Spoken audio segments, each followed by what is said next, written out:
All right, let's get into our next player, who I didn't list as a potential guy that's a bubble guy here a minute ago because I think he's pretty much a lock to make it.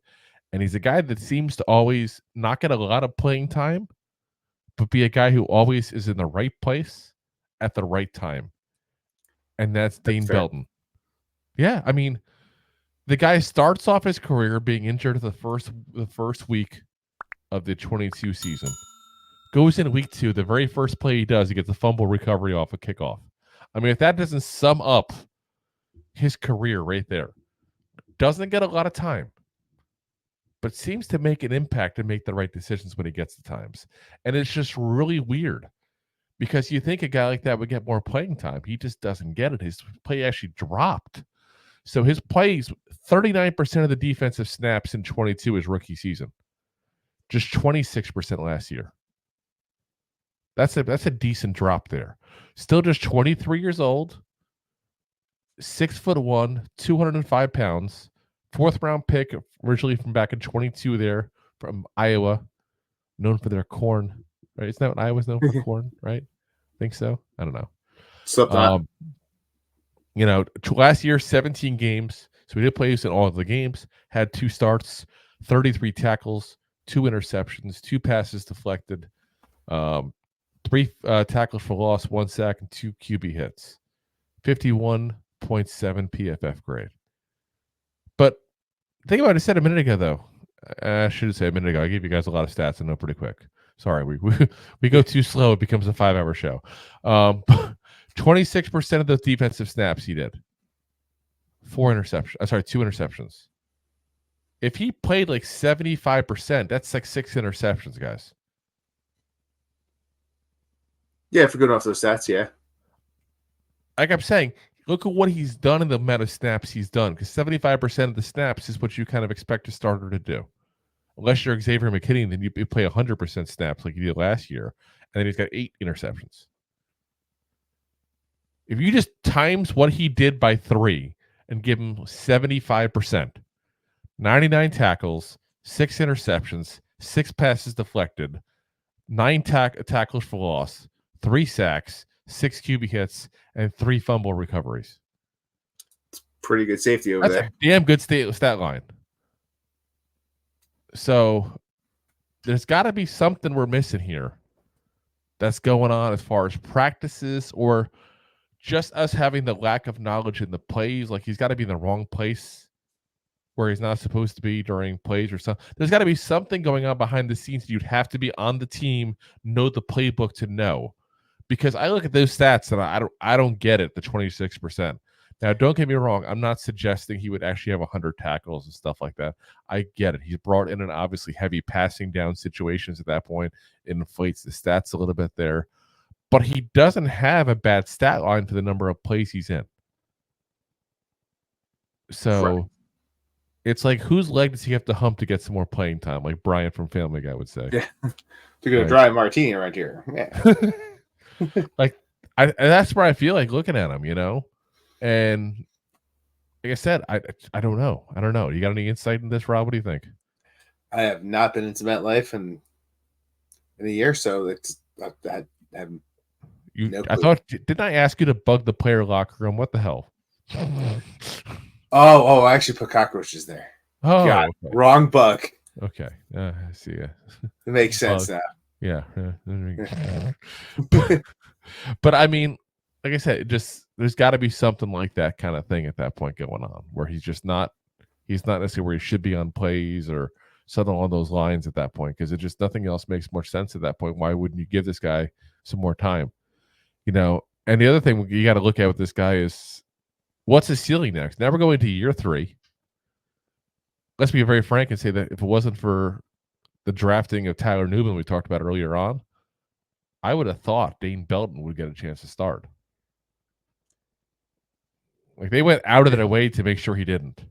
I don't mean that like as a personal shot. Like, the best safety available was there in the draft. They took him. But it's like, let's say hypothetically you're Joe Shane for a second, okay? You're Joe Shane. What? I wish. You went ahead and you lost Xavier McKinney in free agency. But you also know you got holes everywhere. if you had confidence in Dane Belton, would you be drafting in the second round a safety, or would you try to plug one of the holes? It makes me think that he saw safety as a hole. He probably saw every position pretty much as a whole last year. Yeah. Let's The be whole real. team is a hole. The roster is one big hole. And when you get the best Except left player tackle available, and defensive tackle. and when you got an issue like that, and you get the best player available, you're probably going to take the best player available. Yeah, but I'm saying, like, if you were Joe Shane and you had confidence in Dane Belton that he could step up and be a starter, knowing all the issues you have with this roster, would you still take him?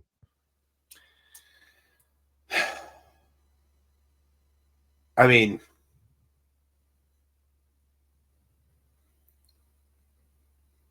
I think at the position you have to as Joe Shane, but I hear what you're saying. Like if he, Well, let's bring in our guest, Joe Shane. No kidding. Yeah, but listen, If Belton played 50% more snaps and showed a little bit more promise. No, you're not wrong.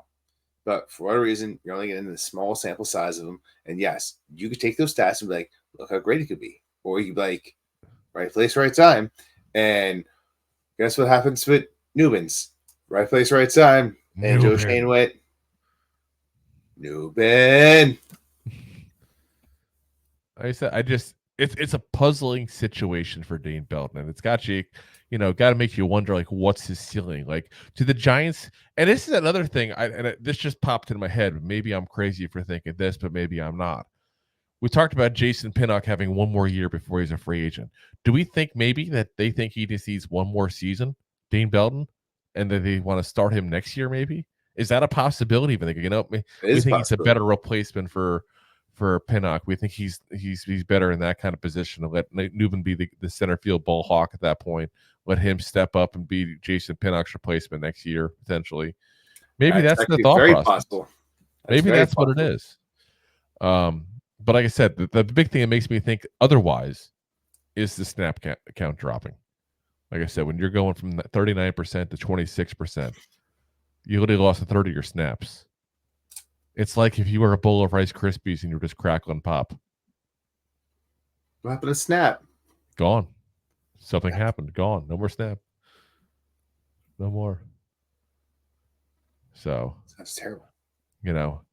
As Deb chimes in, and welcome back, Deb, by the way. I haven't seen you in a couple episodes. Good to see you. She says, do the Giants draft by best player or need? I always thought best player.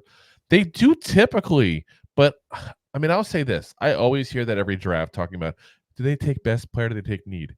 Every single... You do a little bit of both. Yeah, I was about to say, every single team is a combination. It's kind of like that sliding scale, and it's like, where do you go, for example? Like, let's say the Chiefs, for example. I'll use them. Like, if they were drafting early in the first round and the quarterback was on the board and they still had Patrick Mahomes, do you think they take him? Given he's the best player? No, of course not. Let's say the Giants let's say at pick 6 instead of Malik Neighbors, there was a stud nose tackle. We already got Dexter Lawrence. The need part of it definitely comes into it. You can even make the case of pretty much every single round, that kind of scenario. Like, okay, we have this guy. Do we get this guy as the best available? We have this big hole over here. Here's a guy that's just slightly worse, but he filled a need. That happens every single draft, and it happens with the Giants too. But they have in the past. I remember George Young was huge on drafting based on best player available. He was very big on BPA there. But like I said, I think there's not a single team or GM that 100% does it based on best player available, especially the earlier rounds, maybe the later rounds, because you don't want to take a risk. You'd rather take somebody you think is a hit and a home run. 100%. But in the earlier rounds, you're trying to fill holes with quality players. Thanks for listening to Two Giant Goofballs, a New York Giants podcast. We appreciate your support. Thanks so much.